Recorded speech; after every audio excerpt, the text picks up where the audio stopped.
Listen up, because I'm only going to say this once. My name is Ibrahim Traoré, President of Burkina Faso, and I'm here to tell you something that's been burning in my heart and in the hearts of millions across Africa. We are done staying silent. We are done bowing down. We are done letting foreign powers treat our continent. Breaking news out of Africa. And the shockwaves are already rattling power corridors in Tel Aviv and Brussels.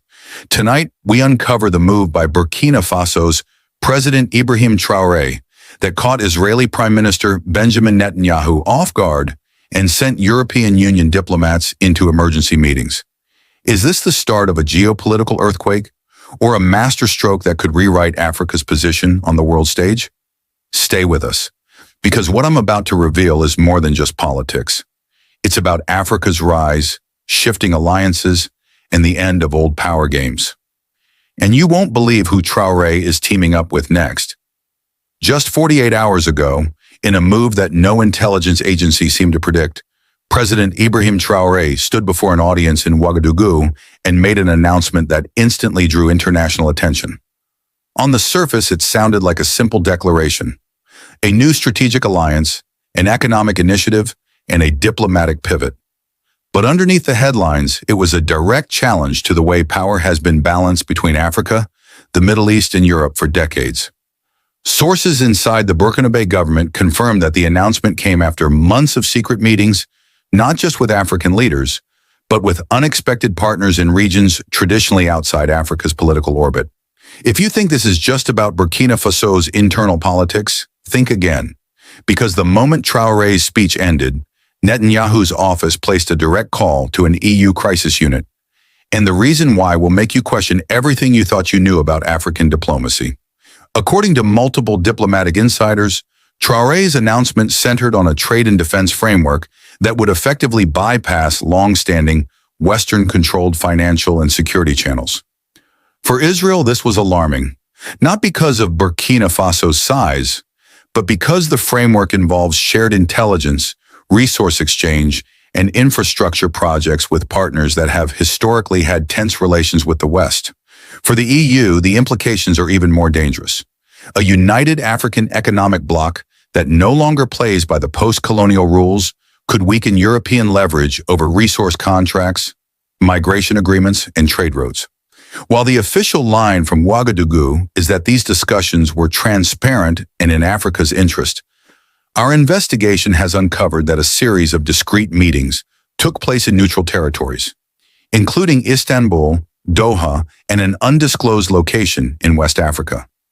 High-ranking officials from at least 7 African countries were present, but what startled Western observers was the presence of non-African strategists with expertise in counter-sanctions planning, alternative currency systems, and independent satellite communications networks. One of these non-African advisors is already on a European sanctions list, and yet here he was, shaking hands with African ministers. That's the moment intelligence agencies realized Traoré's play isn't just bold, it's designed to be sanction-proof. Israel's Prime Minister Benjamin Netanyahu has always kept a close eye on African geopolitics, especially when it intersects with security issues in the Sahel. Traoré's new alliance could shift military intelligence flows, disrupt long-standing cooperation agreements, and potentially open the door for African states to align with powers Israel views as strategic threats. While Israeli officials have remained publicly silent, a leaked internal briefing warns that Burkina Faso's pivot could have cascading effects across West Africa, impacting Israeli strategic depth and EU stability. The EU, already struggling with energy insecurity, migration pressures, and internal political divisions, sees this move as a potential breaking point in Africa-Europe relations. Just hours after Traoré's announcement, Brussels convened an urgent closed-door session, with representatives from France, Germany, and Italy pushing for a unified response.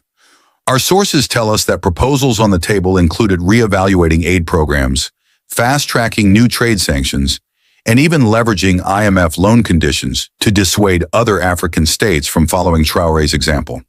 But here's where the story gets even more explosive, because instead of retreating under pressure, Traoré doubled down, signaling that Burkina Faso is ready to weather any economic storm, and he's got backup.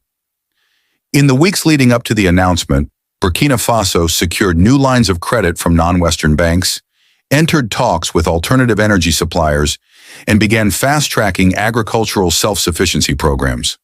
These steps weren't random. They were part of a calculated strategy to remove the country's economic dependence on Europe. But here's the kicker. One of Traoré's strongest new allies is a leader who has been publicly at odds with both the EU and Israel for years. Their countries' cooperation could reshape power maps from West Africa to the Mediterranean. If you zoom out, Traoré's move is part of a broader continental shift. Across Africa, leaders are rejecting the dependency model that kept former colonial powers in control for decades. The ISCA alliance, a loose but growing coalition advocating for intra-African trade, defense coordination, and collective bargaining power, is quietly becoming a reality. And every time a leader like Traoré takes a step in this direction, it chips away at Europe's leverage. And here's the part that nobody's talking about: the timing. Traoré's move didn't just happen in a vacuum. It comes right as the EU is facing its worst internal split in 20 years, which means Europe might not have the unity to push back effectively. Diplomats are scrambling. The EU is crafting a response. Israel is recalculating its intelligence priorities. And in Ouagadougou, Traoré is positioning himself not as a rebel, but as a visionary leader ready to rewrite Africa's role in global affairs. The coming weeks could see more African nations joining the framework, or, if Western pressure is intense enough, a campaign to isolate Burkina Faso economically and politically. But here's the question: will the pressure break Traoré, or will it make him the face of a new African resistance? When you strip away the political drama, what Traoré is executing is nothing short of an economic revolution. At the heart of the new alliance is a parallel trade network that bypasses the traditional dollar-euro payment systems. Instead, transactions will flow through a mix of local African currencies, commodity-backed credits, and, this is key, a soon-to-be-launched digital settlement platform controlled entirely by African states. Why does this matter? Because the dollar and euro dominance is one of the main levers the West uses to influence policy in the developing world. By creating an alternative that can't be frozen, sanctioned, or manipulated by outside banks, Traoré is effectively pulling the plug on decades of financial control. And here's the part that makes Brussels nervous. This isn't theory. The infrastructure is already being built, and the EU only found out when the contracts were signed. This is a radical break from the status quo, where African security has often been outsourced to foreign-led coalitions. By bringing intelligence, logistics, and equipment under African command, the alliance aims to prevent scenarios where outside nations dictate African conflict outcomes. And just wait until you hear which nation offered to provide the encrypted communications tech for this force, a nation that has been on Israel's watch list for decades. Every major geopolitical move invites pushback, and Traoré knows it. That's why this alliance includes contingency plans for sanctions. First, there's the Food Sovereignty Initiative, aimed at cutting dependence on imported staples like wheat and rice within 5 years. Second, a rare earth mineral export pact ensures that if one member is sanctioned, others can absorb the export demand and keep revenue flowing. Third, the alliance is exploring regional insurance pools to protect member economies from sudden capital flight, a tactic often used to pressure governments into compliance. But here's the twist. This leak didn't weaken Traoré's position. It made him more popular at home, because now the people know exactly what they were up against, and they're rallying behind him. While the EU's concerns are primarily economic, Netanyahu's focus is on security architecture. Israel has long relied on friendly African states for strategic depth, counterterrorism cooperation, and votes at the UN. Traoré's shift could realign voting blocs, making it harder for Israel to secure diplomatic wins on contentious issues. Across Africa, the reaction has been split. Some leaders see Traoré as a trailblazer, finally challenging the structures that kept Africa subordinate for decades. Others, particularly those tied to heavy Western aid, are cautious, worried that openly supporting the alliance could invite the kind of sanctions that have crippled other economies. But the younger generation, from Dakar to Dar es Salaam, is watching closely. Social media is flooded with hashtags praising Traoré's courage, and calling for other nations to join the movement. If successful, this alliance could become the largest coordinated African economic and defense bloc since the founding of the African Union.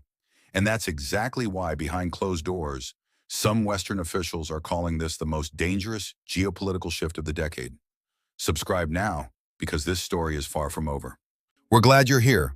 If you're new to our channel, please subscribe, like, and turn on notification to stay up to date with the latest news and analysis.